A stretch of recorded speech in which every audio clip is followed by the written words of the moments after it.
नमस्कार मित्रांनो, सनई चौघडेच्या रिव्ह्यू एपिसोडमध्ये तुमचं मनपूर्वक स्वागत आहे. आजच्या सनई चौघडेचा एपिसोड खूपच धक्कादायक आणि भयावह होता.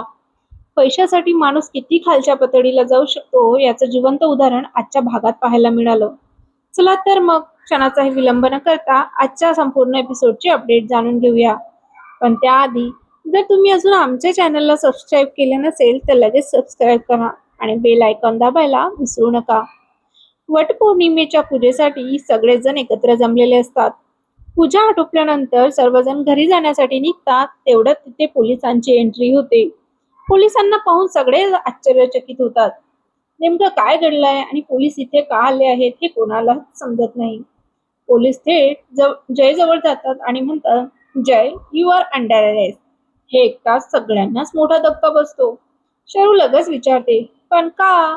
त्यांनी असं काय केलं आहे? त्यावर पोलीस सांगतात, जयवर विनयभंगाचा आरोप करण्यात आला आहे. बाकीची माहिती तुम्हाला पोलीस स्टेशनमध्ये मिळेल. त्यामुळे जयला आमच्या सोबत यावं लागेल. हे ऐकता सगळ्यांच्या पायाखालची जमीन सरकते. सगळे हादरून जातात. गौतम म्हणतो, माझा दादा असा नाही, त्याचा स्वभाव तसा अजिबात नाही. पोलीस उत्तर देतात, ते आम्हाला समजतं, पण त्यांच्या विरोधात तक्रार दाखल झाली आहे, त्यामुळे त्यांना आमच्या सोबत यावंच लागेल. असं म्हणत पोलीस जयला घेऊन जातात. त्यांच्या मागोमाग आकाश, गौतम आणि शरू जयला सोडवण्यासाठी पोलीस स्टेशनला पोहोचतात. तिथे गेल्यानंतर शरूला समजतं की जय विरोधात ही तक्रार सायली जाधवने केली आहे. हे ऐकताच शरूला मोठा धक्का बसतो. तिला काहीच समजत नाही की सायलीने असं का केलं असेल. शरू थेट सायलीकडे जाते आणि विचारते, तू हे का केलंस? त्यावर सायली म्हणते, तुला जयबद्दल काहीच माहित नाही. शरू ठामपणे उत्तर देते, मला जय खानोलकर चांगलाच माहित आहे. तो किती समजूतदार आणि चांगला माणूस आहे हे मला ठाऊक आहे. मग तू हे का केलंस? सायली म्हणते, तुला जे करायचं असेल ते कर. मी ही केस अजिबात मागे घेणार नाही. शरू ही तितक्यात ठामपणे म्हणते, ठीक आहे, मग मीही जय सरांना जेलमधून बाहेर काढूनच दाखवते.